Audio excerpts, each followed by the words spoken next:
किसी शहर के रेलवे स्टेशन पर एक भिखारी रहता था। वह वहां आने जाने वाली रेलगाड़ियों में बैठे यात्रियों से भीख मांगकर अपना पेट भरता था।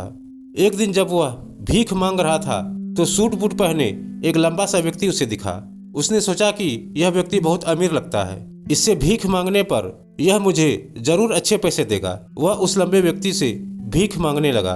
भिखारी को देखकर उस लंबे व्यक्ति ने कहा, तुम हमेशा मांगते ही हो, क्या कभी किसी को कुछ देते भी हो? भिखारी बोला, साहब मैं तो भिखारी हूँ, हमेशा लोगों से मांगता ही रहता हूँ, मेरी इतनी औकात कहाँ कि किसी को कुछ दे सकूँ।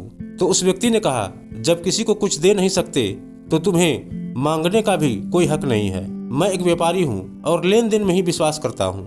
अगर तुम्हारे पास मुझे कुछ देने को हो तभी मैं तुम्हें बदले में कुछ दे सकता हूँ। तभी वह स्टेशन आ गया जहाँ पर उस लंबे व्यक्ति को उतरना था। वह ट्रेन से उतरा और चला गया। इधर भिखारी उसकी कही गई बात के बारे में सोचने लगा। उस लंबे व्यक्ति के द्वारा कही गई बात उस भिखारी के दिल पर उतर गई। वह सोचने लगा कि शायद मुझे भीख में अधिक पैसा इसलिए नहीं मिलता है क्योंकि मैं उसके बदले किसी को कुछ नहीं दे पाता हूँ। लेकिन मैं तो एक भिखारी हूँ, किसी को कुछ देने लायक भी नहीं हूँ। लेकिन कब तक मैं लोगों को बिना कुछ दिए केवल मांगता ही रहूँगा। बहुत सोचने के बाद उस भिखारी ने निर्णय किया कि जो भी व्यक्ति उसे भीख देगा तो उसके बदले भी वह उस व्यक्ति को कुछ जरूर देगा। लेकिन अब उसके दिमाग में यह प्रश्न चल रहा था कि वह खुद भिखारी है तो भीख के बदले में वह दूसरों को क्या दे सकता है। इस बात को सोचते हुए 2 दिन हो गए, लेकिन उसे अपने प्रश्न का कोई उत्तर नहीं मिला। तीसरे दिन जब वह स्टेशन के पास बैठा हुआ था तभी उसकी नज़र कुछ फूलों पर पड़ी जो स्टेशन के आसपास के पौधों पर खिल रहे थे। उसने सोचा, क्यों न मैं लोगों को भीख के बदले कुछ फूल दे दिया करूं। उसको अपना यह विचार अच्छा लगा और उसने वहां से कुछ फूल तोड़ लिए। अब वह ट्रेन में भीख मांगने पहुंचा। अब जब भी उसे कोई भीख देता तो उसके बदले में वह भीख देने वाले को कुछ फूल दे देता। उन फूलों को लोग खुश होकर अपने पास रख लेते थे। अब भिखारी रोज फूल तोड़ता और भीख के बदले में उन फूलों को लोगों में बांट देता था। कुछ ही दिनों में उसने महसूस किया कि अब उसे बहुत अधिक लोग भीख देने लगे हैं। वह स्टेशन के पास सभी फूलों को तोड़ लाता था। जब तक उसके पास फूल रहते थे तब तक उसे बहुत से लोग भीख दे देते थे। लेकिन जब फूल बांटते बांटते खत्म हो जाते तो उसे भीख भी नहीं मिलती थी। अब रोज ऐसा ही चलता रहा। एक दिन जब वह भीख मांग रहा था तो उसने देखा कि वही लंबा व्यक्ति ट्रेन में बैठा है जिसकी वजह से उसे भीख के बदले फूल देने की प्रेरणा मिली थी। वह तुरंत उस व्यक्ति के पास पहुंच गया और भीख मांगते हुए बोला, आज मेरे पास आपको देने के लिए कुछ फूल है, आप मुझे भीख दे दीजिए तो मैं बदले में आपको कुछ फूल दूंगा। उस लंबे व्यक्ति ने उसे भीख के रूप में कुछ पैसे दिए और भिखारी ने कुछ फूल उसे दे दिए। उस लंबे व्यक्ति को यह बात बहुत पसंद आई। वह बोला, वाह क्या बात है, आज तुम भी मेरी तरह एक बिजनेसमैन बन गए हो। इतना कहकर फूल लेकर वह लंबा व्यक्ति अपने स्टेशन पर उतर गया। लेकिन उस लंबे व्यक्ति द्वारा कही गई बात एक बार फिर से उस भिखारी के दिल पर उतर गई। वह बार बार उस लंबे व्यक्ति के द्वारा कही गई लाइन के बारे में सोचने लगा और बहुत खुश होने लगा।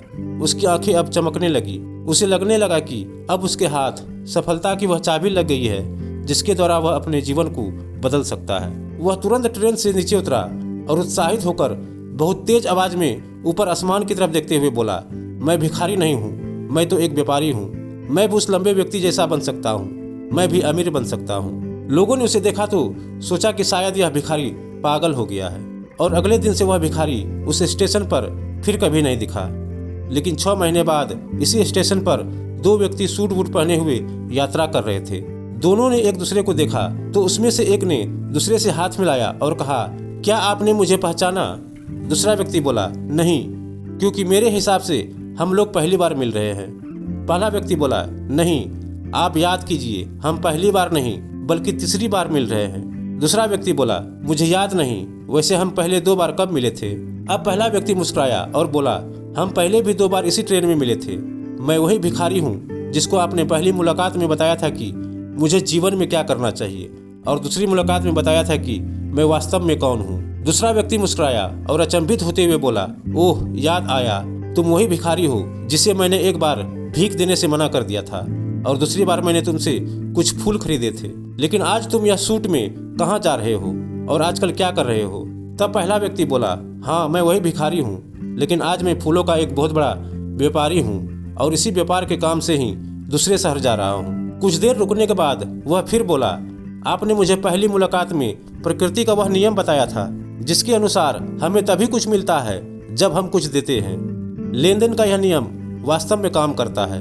मैंने यह बहुत अच्छी तरह से महसूस किया है, लेकिन मैं खुद को हमेशा भिखारी ही समझता रहा।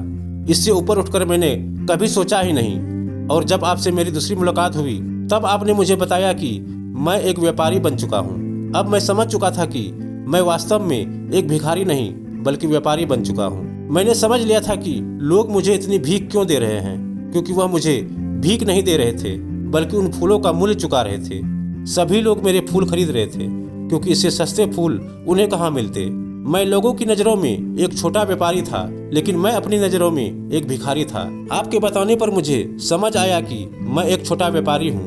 मैंने ट्रेन में फूल बांटने से जो पैसे इकट्ठे किए थे उससे बहुत से फूल खरीदे और फूलों का व्यापारी बन गया। यहाँ के लोगों को फूल बहुत पसंद है और उनकी इसी पसंद ने मुझे आज फूलों का एक बहुत बड़ा व्यापारी बना दिया। दोनों व्यापारी अब खुश थे और स्टेशन आने पर साथ उतरे और अपने व्यापार की बात करते हुए आगे बढ़ गए। दोस्तों, इस कहानी से हमें बहुत कुछ सीखने को मिलता है। कहानी में लंबा व्यापारी गिव एंड टेक के रूल को बहुत अच्छी तरह से जानता था। दुनिया के सभी व्यापारी इसी लाइफ रूल को यूज करके बड़े व्यापारी बन पाए हैं। इस फॉर्मूले को उसने भिखारी को भी बताया। भिखारी ने इस नेचुरल रूल को अपना लिया और इसका असर उसके जीवन में साफ दिखाई भी देने लगा। वह जान चुका था कि उसे क्या करना चाहिए, लेकिन अपनी छोटी सी सोच के कारण वह खुद को भिखारी मानता रहा। वह स्वयं को ही नहीं पहचान पाया, वह अपने आत्मसम्मान को नहीं जगा पाया, जिसकी वजह से वह अपनी थिंकिंग भी नहीं बदल पाया। यह कहानी हमें बताती है कि हम यदि अपनी सोच बदल ले तो उससे कुछ भी हासिल किया जा सकता है। यदि हम खुद को छोटा समझते रहेंगे तो हम हमेशा छोटे ही बने रहेंगे। बड़ा बनने के लिए हमें अपने विचारों को बदलना होगा। हमें खुद के बारे में बड़ा सोचना होगा, तभी हम बड़े बन पाएंगे। कहानी में भी भिखारी खुद को भिखारी ही समझता रहा और भिखारी ही बना रहा, लेकिन जब उसे पता चला कि वह तो एक व्यापारी है तो उसने अपना विचार बदला। अपने बारे में विचार बदलने से उनका जीवन भी बदल गया। उस लंबे व्यक्ति ने तो केवल उसका आत्मसम्मान जगा दिया था और वह इसी कारण आज भिखारी से एक बहुत बड़ा व्यापारी बन पाया था। उस लंबे व्यक्ति की बातों से उस भिखारी के जीवन में बहुत बड़ा बदलाव आया। वास्तव में उस भिखारी का सेल्फ रेस्पेक्ट जाग गया था, और सेल्फ रेस्पेक्ट और कुछ नहीं बल्कि हमारी खुद के बारे में सोच होती है। आप भी प्रकृति के इस नियम को सीखिए, अपना आत्मसम्मान को जागृत कीजिए, अपनी सोच को बदलिए और उसे बहुत बड़ा बनाइए। ऐसा करके तो देखिए, आप पाएंगे कि आपका जीवन बदल चुका है तथा आप एक पहाड़ पर सबसे ऊपर खड़े हैं और पहाड़ का नाम है सफलता। सो आई होप कि दोस्तों यह वीडियो आपको पसंद आया होगा। वीडियो पसंद आया तो वीडियो को ज़्यादा से ज़्यादा शेयर कीजिए, वीडियो को लाइक कीजिए, साथ ही हमारे चैनल को सब्सक्राइब जरूर कीजिए। फिर मिलते हैं एक नए वीडियो के साथ।